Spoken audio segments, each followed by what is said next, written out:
Alors, tu peux, une fois que tu as sélectionné le donneur, enfin à l'époque toujours, hein, ça fonctionnait comme ça, tu peux choisir d'abord le nombre de paillettes que tu veux avoir.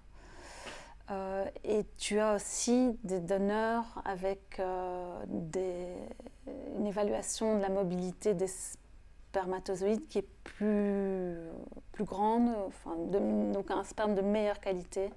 Et ceux-là sont plus chers.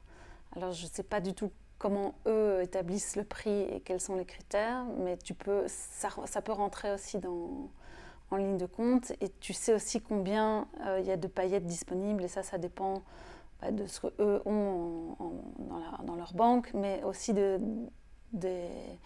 paillettes qui ont déjà été achetées dans certaines régions. Donc il y a plusieurs critères qui sont là pour l'achat. Moi, mon critère le plus important de toute façon, c'était de trouver un donneur qui me convenait et qui me rassurait par rapport à certaines choses. Toujours, comme je l'ai dit, selon des critères qui sont un peu abstraits. Donc il y avait un donneur que je trouvais bien, mais je n'ai pas pu faire appel à lui. Alors c'était pas qu'il était marqué non disponible à l'achat, mais j'ai pas pu poursuivre dans l'achat des paillettes. Et dans mon souvenir, c'est parce qu'il y avait eu une malformation lors d'une des naissances, et donc il avait été en gros retiré du marché. Et donc je me suis rabattue sur mon second choix.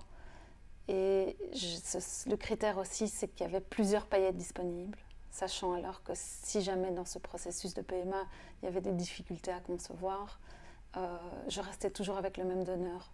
Parce que sinon, si tu perds tes paillettes, tu dois tout recommencer, tu dois espérer d'avoir encore le donneur qui soit disponible. Donc j'ai acheté un stock, quoi.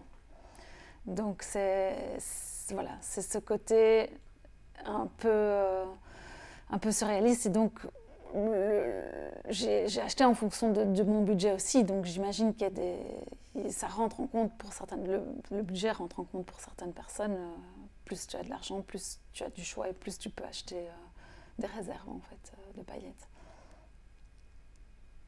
Et moi, mon critère, c'était aussi un peu en fonction de mon budget. Bien.